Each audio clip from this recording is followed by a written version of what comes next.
먼저 증시 상황부터 박찬희 기자와 진단합니다. 박 기자, 어젯밤 이제 중국 상하이시가 코로나 확진자 정점 지났다 이렇게 공식 발표를 했거든요. 네. 그래서 그런지 오늘 우리 코로나 관련 리오프닝주들 전반적으로 강세를 보이는 와중에도 증시 전반적으로는 상당히 좀 약세로 끝이 난 것 같거든요. 어째서입니까? 맞습니다. 어제는 이 중국에 우리 증시가 좀 가로막혔다면 오늘은 미국에 치이고 일본에 눌리는 그런 흐름이 나타났습니다. 예. 그만 미국 증시에서 이 금융주가 실적 쇼크에 다우지수가 1% 넘게 하락한 점이 우리 증시에 조금 하방 압력을 가했는데요. 모건 스탠리가 깜짝 호실적을 발표하면서 5% 오르기는 했지만 이 실적 쇼크를 기록한 골드만삭스가 6% 내리면서 다른 금융주를 함께 끌어내렸습니다. 네. 한편 일본은 이 원달러 환율 상승의 빌미를 제공했습니다. 오늘 일본은행은 이 통화정책 회의 결과 예상과 달리 기존의 완화 정책을 유지한다라고 밝혔는데요. 이 소식에 실망한 원달러 환율은 장중한 때 1,246억 원을 넘게 오르면서 외국인의 매도세를 좀 이끌기도 했습니다.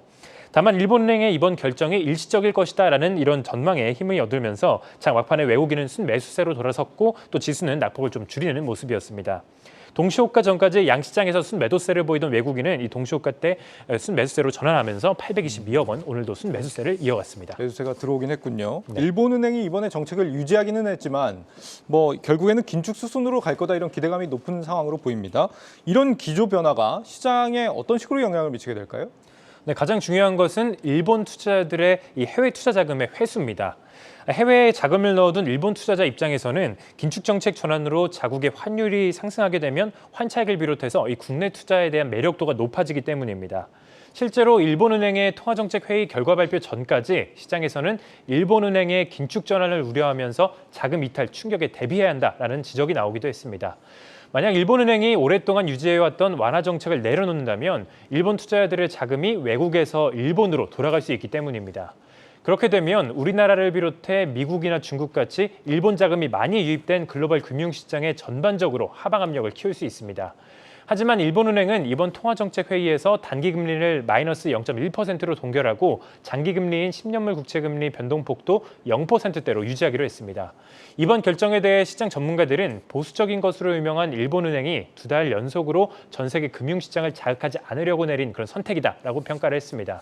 이미 일본은행은 지난달에 YCC를 통한 10년물 국채금리의 상한선을 기존 0.25%에서 0.5%로 깜짝 상향 조정하면서 시장을 놀래키게 한 바 있습니다. YCC는 중앙은행이 장기금리 목표치를 달성하기 위해서 채권을 매매하는 정책으로 일본은행의 경우 10년물 국채금리의 마이너스 금리를 유지하기 위해서 도입한 바 있습니다. 네, 결국 일본이 금리를 올린다는 건 주요국 증시에서 자금이 빠져나간다는 의미이기 때문에 우리 투자자들은 긴장할 수밖에 없습니다. 그렇다면 언제쯤 정책이 바뀌느냐? 전망이 어떻습니까?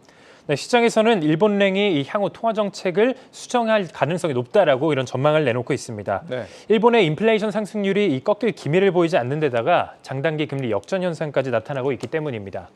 또한 YCC 정책은 장단기 금리 격차를 좁히기 때문에 은행이 예금과 대출금리 차이에서 발생하는 그런 이익을 얻는 것도 막는다라는 지적도 나오고 있습니다. 증권가에서는 일본은행이 이번 한 차례 쉬어갔던 만큼 오는 3월 10일에 예정된 다음 통화정책 회의 때 긴축 전환할 가능성이 상당히 높다라고 전망하고 있습니다. 구로다 총재가 4월에 임기가 끝난단 말이죠. 괜히 변화를 줬다가 일본 정부 부채가 폭증해버리면 이제 엔화 통화 가치가 반대로 아예 폭락을 해버릴 수도 있습니다. 그런 측면에서 좀 조심스럽게 접근할 수밖에 없지 않을까 싶은데 이번 주 금요일에 일본 12월 소비자 물가가 발표가 되니까 그 수치 보면서 다음을 예상해 보면 되겠습니다. 그리고 오늘 우리 장에서 좀 주목받은 업종이 또 있었죠? 네, 조금 생소한 단어일 수도 있겠습니다. 한국형 챗 GPT가 올해 상반기에 나올 것으로 예상이 되면서 네. 기존 챗봇의 AI 기술을 접목한 이 AI 챗봇주들이 새로운 먹거리로 떠오르면서 주목을 받고 있습니다. 특히 KT가 이 사업에 적극적으로 나서겠다라고 밝히면서 시장의 주목이 조금 더 커지는 모습인데요. KT는 이 자체 개발한 한국어 특화 인공지능인 믿음을 탑재한 한국형 챗 GPT를 올 상반기에 출시할 계획이다라고 밝혔습니다. 챗 GPT란 이 테슬라 CEO인 일론 머스크가 세운 인공지능 기업 오픈 AI에서 지난달 1일에 선보인 인공지능 챗봇인데요. 지금까지 우리가 은행 업무나 인터넷 쇼핑몰을 이용하면서 접했던 이 기존의 챗봇들은 저희가 원했던 그런 답변을 좀 내놓지 않는 그런 불편함을 주기도 했잖아요. 그렇죠. 지금까지 우리가 사용했던 그런 불편함을 좀 어느 정도 해소할 수 있는 그런 챗 GPT가 인공지능을 탑재하면서 이런 불편함을 좀 개선할 수 있다라는 전망이 나오고 있습니다. 네, 이번 주에 지금 가장 뜨거운 키워드가 이 챗 GPT, 초거대 AI 이런 걸 것 같은데 네. 어떤 기업들이 좀 관련이 돼 있습니까? 최근 시장에 주목을 받는 기업들을 함께 살펴보도록 하겠습니다. 인공지능 전문 기업인 이 셀바스 AI는 인공지능 브랜드인 이 셀비를 런칭해서 국내에서 유일하게 음성인식 기반의 인공지능 딥러닝 제품을 런칭하고 있습니다. 이러한 기술을 바탕으로 이 음성 합성 분야에서 국내 시장 점유율 1위를 차지하고 있습니다. 그리고 브레지텍의 경우 음성인식 솔루션이 제공하고 있는 기업인데요. 지난해 KT와 챗봇 구축 계약을 체결했다는 소식에 함께 이 관련주로 포함이 됐습니다. 그리고 이 밖에 인공지능 딥러닝 기술을 보유한 라운피플, 그리고 AI 알고리즘 기술을 제작하고 또 데이터를 구축하는 그런 서비스를 제공하는 마인즈랩도 함께 체크해 보시면 좋을 것 같습니다. 역시 오늘 주가 흐름 역시 좋았습니다. 셀바스 AI가 26% 급등했고 브리지텍은 7%대, 라운피플은 3.9%, 마인즈랩은 1.7% 강세를 보였습니다. 네, 지금 우리나라의 초거대 AI를 보유한 기업은 현재 총 4곳입니다. 카카오, 네이버, LG 그리고 KT.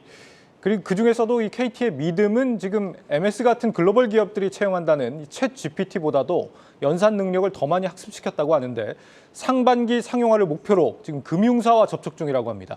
금융과 AI가 만나면 어떤 게 탄생할까요? 기대가 됩니다. 증시 프리즘 박찬희 기자였습니다.